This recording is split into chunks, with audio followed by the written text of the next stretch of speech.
नमस्कार जी। नमस्कार जी। क्या नाम है जी आपका? मेरा जी संजय दास है। मैं फर्स्ट ओलंपियन पहलवान लीलाराम जी का लड़का हूँ।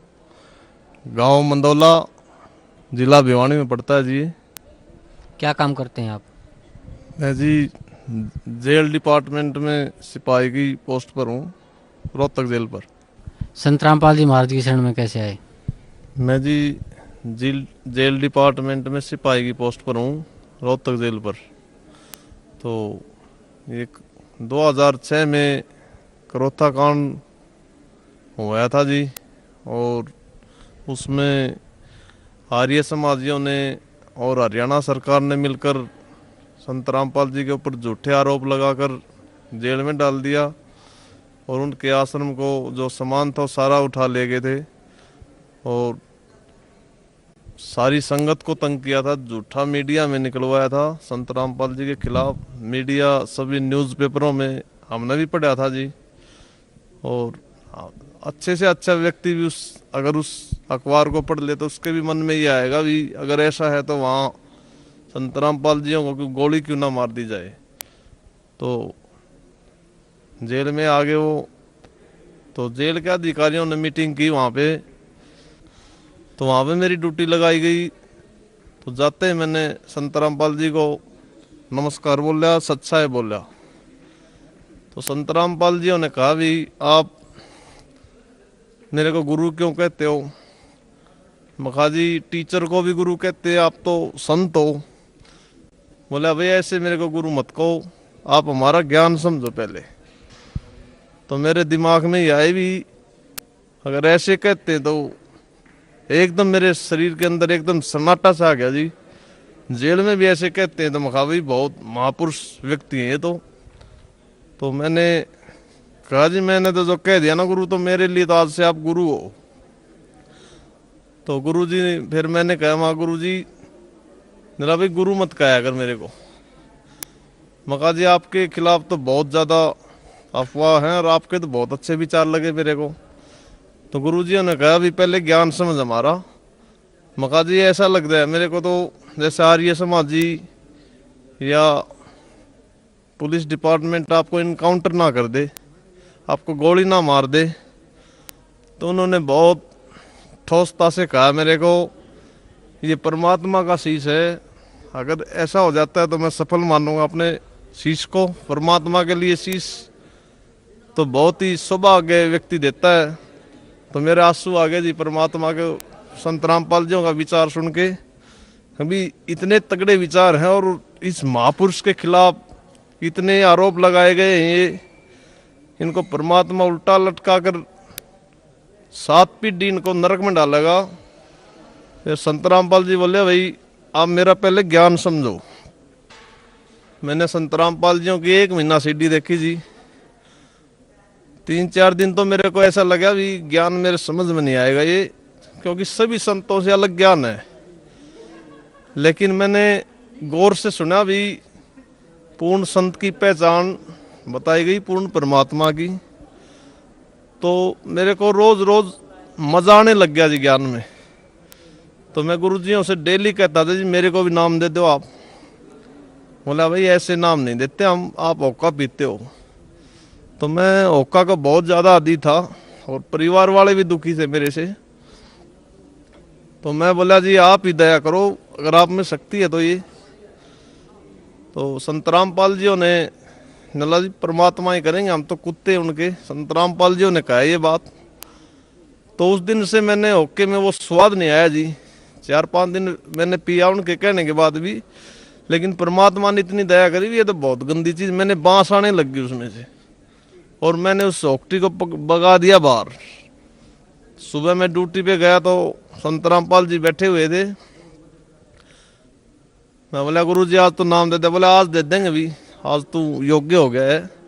तो उन्होंने 2/9/2007 में को सुबह 6:30 बजे उन्होंने मेरे को बहुत दया करी, परमात्मा ने मेरे को नाम दे दिया।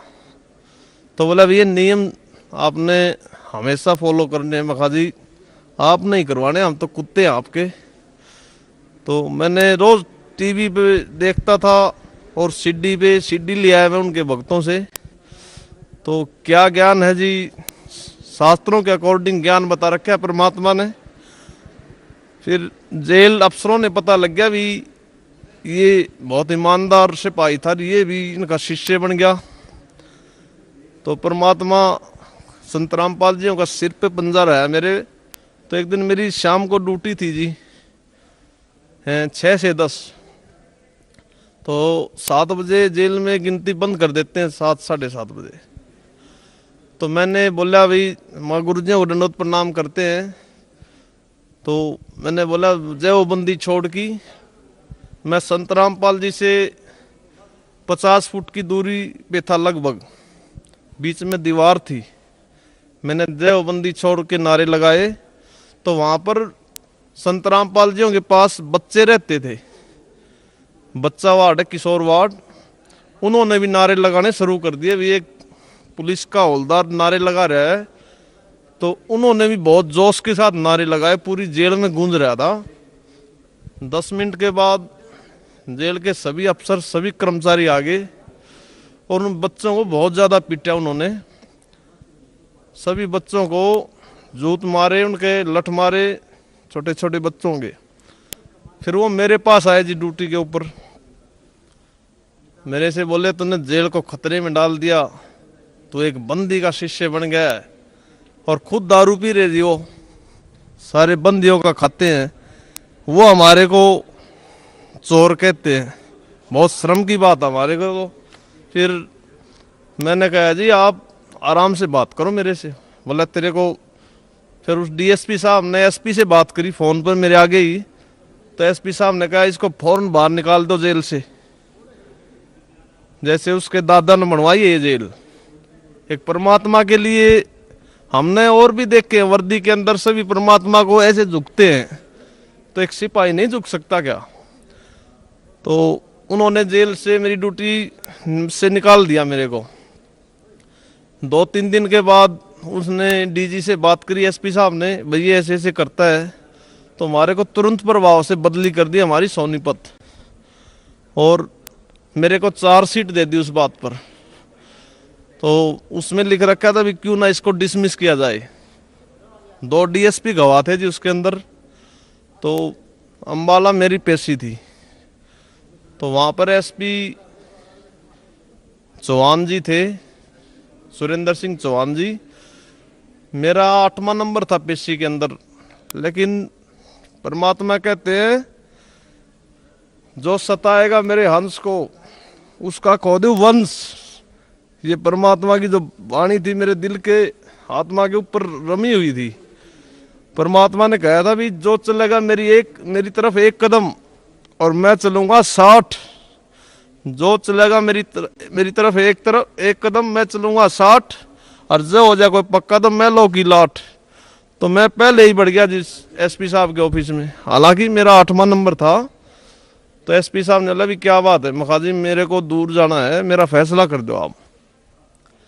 मेरे बिल्कुल कोई दिमाग में ये भी नहीं था भी मेरी पेशी है।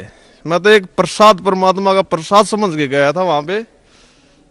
तो एसपी साहब ने बोला भी तेरा तो 8वां नंबर है मखाजी, अभी फैसला कर दो मेरा। तो मैंने तो दूर जाना है जी, क्योंकि पता था परमात्मा का सिर पे पंजा है। तो एसपी ने मेरी फाइल निकाली जी। तो बोला भाई तेने तो तू तो बंदी रामपाल जी का शिष्य है और तेरी तो गवाही दे रखी है ठोक के, तेरे को तो डिसमिस करने का आदेश सिफारिश की गई है। तो मैं उनकी बात सुनता रहा जी। तो बोला भाई, और उन्होंने गवाह पढ़े दूसरे, इंक्वायरी अफसर की गवाही देखी, ठोक के गवाही दे रखी थी जी मेरी। लेकिन मेरे कोई दिमाग में भी ये नहीं था कि भाई ये मेरा कुछ कर देगा।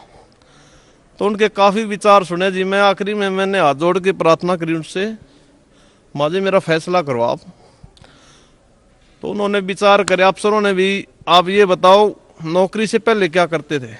मैं कहा जी मैं राष्ट्रीय स्तर का पहलवान हूँ, और जो मेरे पापा जी हैं वो फर्स्ट ओलंपियन है, पद्म श्री पहलवान लीलाराम, स्पोर्ट्स डायरेक्टर हरियाणा। तो बोले भाई एक तरफ तो उन्होंने प्रश्न किया मेरे से, भाई एक तरफ तो आपकी पहलवानी हो और एक तरफ आपकी नौकरी हो, और एक तरफ आपका गुरुजी हो तो आप एक चीज मांगो हमारे से। मैं हंसने लग गया जी। बोले अस्कर है अभी एक चीज मांग हमारे से। मैं बोला सर आपसे डीपली रिक्वेस्ट है, एक ही लाइन में बताऊंगा मैं तो। बोला हाँ बता भाई। माँ जी आपने तो बच्चों वाली बात कर दी। एसपी साहब मेरी साइड देख कर उसने सिर पकड़ लिया ऐसे, 4-5 मिनट तक उसने सिर पकड़े रखा जी। आगे एक जवान सिपाही, एक सिपाही होकर सुप्रीडेंट को ऐसे कहता है बच्चों वाली बात कर दी। मां सर आपने तो 4वीं-5वीं वाले बच्चों की बात कर दी आपने तो। बोले क्या भाई। फिर उसने 4-5 मिनट में अपनी गर्दन ऊपर उठाई ऐसे। वो ऐसे हो गया, परमात्मा की इतनी दया थी कि जैसे उसकी पेशी है मेरे पास, ऐसा महसूस कर रहा था मैं वहां पे। माँ जी गुरुजियों के लिए तो नाट काट के घेर दूं मैं 1 मिनट में। आप नौकरी की बात कर रहे हो मखा, और मखा सिर सौंपया गुरुदेव को, सफल होया ऐसी। तो उसने विचार करा जी 4-5 मिनट, और उसने कहा भी अगर तेरा इतना ही भाव है तो मैं तेरे को बाइज्जत बरी करता हूं। तो मैंने गुरुजियों को आके बरवाड़ा में बताया, मगर मालिक आपने ऐसे ऐसे दया कर दी मेरे ऊपर। तो मेरे गुरुदेव ने कहा जी मैं क्या बताऊं उनकी महिमा को। उन्होंने कहा ये तो रूंगे में हमारे पास, ये तो कोई बड़ा लाभ नहीं है तेरे को, परमात्मा तो वो कर देगा, सोच भी नहीं सकते आप। मैं गुरुजियों को बताया, क्या बताऊं मैं उनकी महिमा बता नहीं सकता। वो खुद परमात्मा आए हुए हैं वो, मैं उनकी क्या बाणी बताऊं, मैं उनकी क्या समर्था बताऊं, मैं इतना कुत्ता हूं। तो गुरुजी ने बोले बच्चे बेटे ये तो रूंगों में करया परमात्मा ने, और तूने तो अपनी नौकरी घेर दी थी, ये तो परमात्मा ने आपको देनी पड़ी। तो घर बताया मैंने, घर वाले भी इतने खुश हो गए, उनकी भी श्रद्धा बढ़ गई परमात्मा में। फिर एक बार जी मेरे को पथरी होगी, 4 mm की पथरी थी, और शाम को मैं गुरुजियों के पास गया, बहुत ज्यादा दर्द था मेरे। तो गुरुजी बैठे हुए थे ऐसे, तो मैंने गुरुजियों से प्रार्थना करी ऐसे दंडोत प्रणाम करके। इतनी दया कर रखी थी कि हम जी वर्दी में भी दंडोत प्रणाम करवाया करते। परमात्मा जीव के बस की बात नहीं है जी, ये तो स्पेशल परमात्मा ने मेरे को कहा भी आप भक्तों के लिए मैंने अपना झोपड़ा भी फूंक दिया। मैं तो अपना झोपड़ा फेर कर लूंगा तैयार, लेकिन आपको इस नरक से निकालने वाला नहीं था कोई भी। वो शब्द मेरे आज भी मालिक की आत्मा के ऊपर रखा हुआ है जी। तो फिर परमात्मा ने कहा भी, मैंने गुरुजी से प्रार्थना करी, गुरुजी मेरे पथरी है जी 4 mm की, और बहुत ज्यादा दर्द है। गुरुजी परमात्मा कहते साधु बोले सहज स्वभाव, और जो चाहे सो कर दे। बोला भाई परमात्मा दया करेंगे, सुबह जल्दी निकल जाएगी। तो मेरी रात को 2 से 6 ड्यूटी थी जी। सुबह मेरे जुलाब लगी, उसके अंदर परमात्मा ने इतनी दया करी, बाहर निकल गई। और मैंने 2 दिन के बाद फिर टेस्ट करवाया मैंने एक्सरा में, बिल्कुल नील रिपोर्ट आई। डॉक्टर ने बोला भाई है नहीं तेरे तो। मखा जी मेरे तो 4.5 mm की है। डॉक्टर ने भी सिर पकड़ लिया जी, बोले तो परमात्मा का खेल है भाई, इंसान के बस की बात नहीं है। तो ऐसे ऐसे चमत्कार परमात्मा ने कहते रोंगों में। बताओ जी उनकी क्या महिमा गाए हम परमात्मा की, हमारे पास शब्द नहीं है उनके लिए। और मैं तो ये कहता हूँ पूरे विश्व में सभी भाई बहनों को आज तक ऐसा संत नहीं हुआ है जो ऐसा ज्ञान बताता है। हमारे परमात्मा सभी ऐब छुटवाते हैं। और एक दिन ये मैं हाथ जोड़ के प्रार्थना करता हूं पूरा विश्व स्वीकार करेगा इस ज्ञान को। मैं सच्चाई बता रहा हूं आपको। और ये जो संत हैं ये हमारे ज्ञान में एक भी शब्द गलत बता दो हम उनको संत मान लेंगे। ज्ञान है ही नहीं उनके पास, झूठे हैं, सब झूठी दुकान करे हुए हैं, बिजनेस बना रखा है। जो वीआईपी लोग हैं उनको तो आगे बिठाते हैं।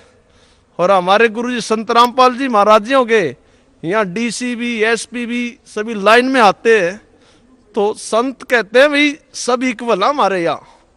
तो संत तो पूरी विश्व के अंदर पूर्ण संत पूर्ण परमात्मा सतगुरु रामपाल जी महाराज जी हैं जी। इनका आप सभी से प्रार्थना, इनका ज्ञान सुनो।